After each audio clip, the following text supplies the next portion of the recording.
Welcome everyone on this call. Hope the families, and the near and dear ones, they are keeping, safe during these unprecedented times. So, um, I would basically split my discussion into two or three main areas. First, I'll talk about the situation we are into in terms of the number of jobs in India. Perhaps then we'll talk about what we need to do to look for a great job, in these times. And then how, if in case, let's say we land up, into the interview process and all, how do we take it further? So with that note, some data points, guys, to start with. So in these unprecedented times, the urban employment is entering the double digit zone. And this data I'm talking about is basically as of May end, for most part of it. So it's a 30-day moving average was around 10.2%. And this is something I'm talking about the unemployment rate in India. So, which is especially has gone up just because of the COVID.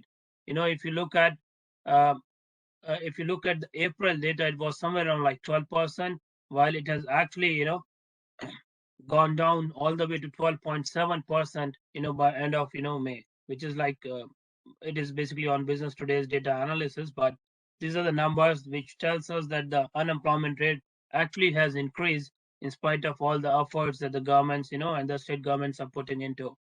And finding the right job in this situation, uh, while for some people it's very easy, but for most of it is just not easy. It's a daunting task that, to look for the right job, right satisfactory job, I would say.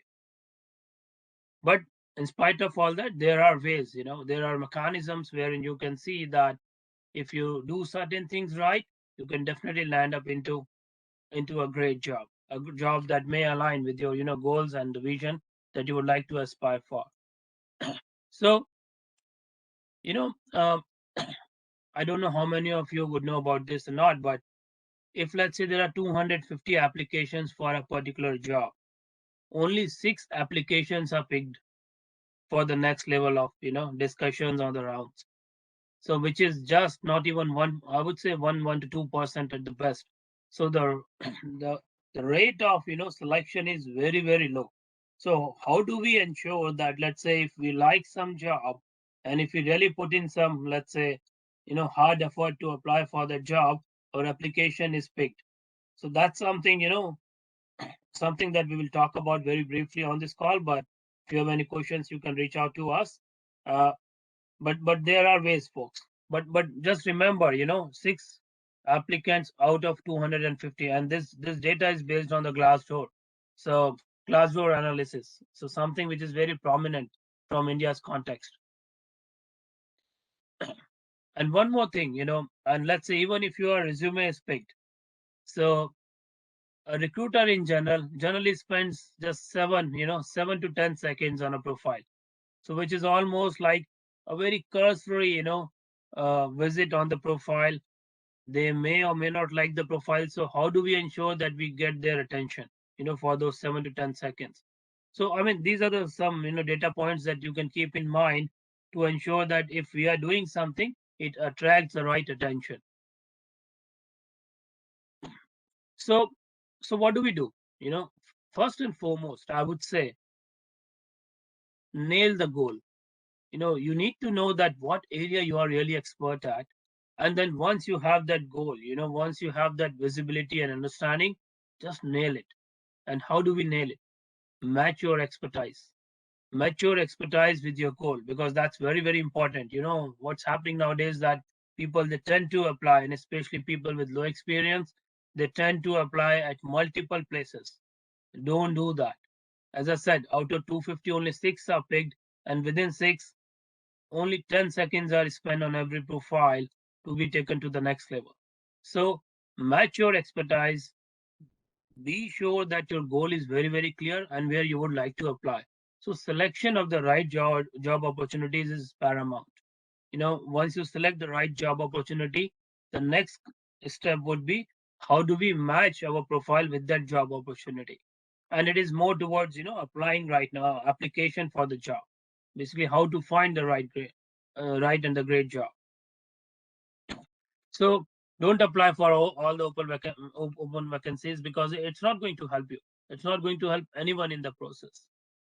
And once you are ensured that you have the right profile and the right match, with the job description for that particular company or the profile, the major step that you would like to look upon is, how do you match your experience in the resume so that it is picked up by the system.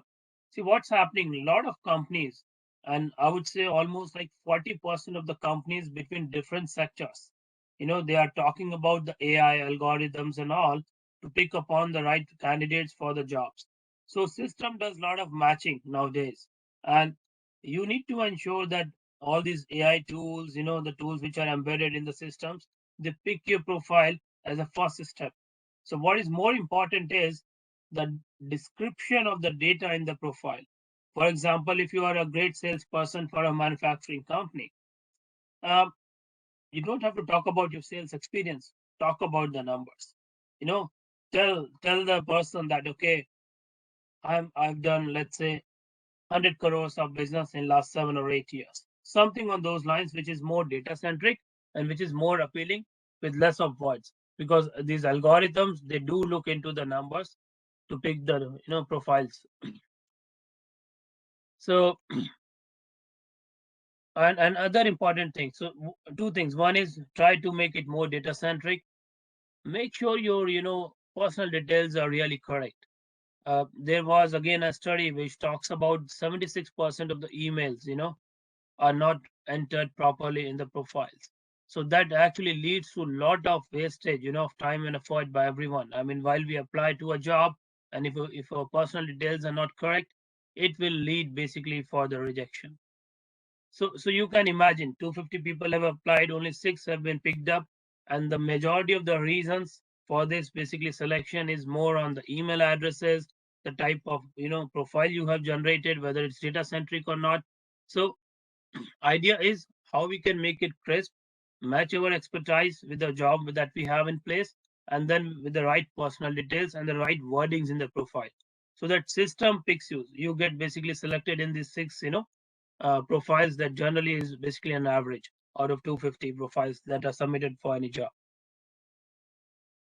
Now, the other thing is, I mean, there is a lot of online knowledge available nowadays. Because of this COVID, a lot of things have gone remote, even for non-IT setups, non-services companies. So people, they are tend to look for different avenues to gain knowledge or to gather, the new basically information about the companies. So make connect with the company. Now, for example, if you really like ABC company and you think that you can be a potential fit there, so and there are some jobs that you would look to go for that company. So make the connect with the company, engage in some dialogue. You don't have to go to the company in person. Maybe attend some webinars, attend some sessions that company might be doing. If they're not doing those sessions or webinars, maybe raise some questions to the HR team, at times, or to the marketing team, or to the person who is accountable basically, for this dialogue with the outside world. So that will help you make some connect, and at times it leads you basically in the right direction of knowing more about the company and how to again gather more information for the job. So once you have that information, you can definitely portray yourself well as far as your candidature is concerned. So this connect is very important, guys. you know while recruiters, they do it from their end to find the right candidate, I would say it's candidates' responsibility also for most of the time. If they can make the connect, that can definitely help them, move into the right direction. The other important aspect is, and you guys might be aware of it, we have been talking about it for a long time. Keep on upgrading yourself. The reskill and the training piece, because that's what keeps you basically updated in the market. That's what keeps you abreast with the new basically information in the market. So that is paramount again. That what's reskilling, going on at your end. If you're looking for something new, something different, how do you land up into that new job that that can facilitate, your employment just by getting the good trainings or maybe some good knowledge in the background. So it's an old thing. You learn more and you earn more. So that's what still applies to all of us. So skilling is again reskilling, re-upgrading basically, and getting trainings on the new technologies, new areas, depending on what type of companies you are into, makes a big difference. Now, once you land up into the interview, let's assume that you get a call. So how do we ensure that again that we are selected in the job for that particular job? So there are a couple of things that we need to look upon. Uh, First and foremost is a lot of people, they're not aware of the company as to what company is all about. How do we really, fit in their environment, their culture, what really makes best out of me to make me a winning combination for the organization. So guys, I mean, raise those questions during the interview, while you will talk about your wins, your background, your summary of the professional career, but do also talk about that what makes you really fit in terms of, you know, making you a winner for that particular role. So, and that's again while you land up into the interview. Because what happens, 47% of the candidates, again, just note a number, 47% of the candidates, they are rejected just because they didn't do much of the homework, for the company. They would say, okay, yeah, ABC company is good, this is this, that's it. So that basically talks about the engagement factor. What is the homework that you have done, prior to coming for the discussion? So these are small things again, but all these things, they make a big impact as far as your journey for the new job is concerned. These are small things, guys. Just remember, but with big impact or big threshold, for an overall outcome.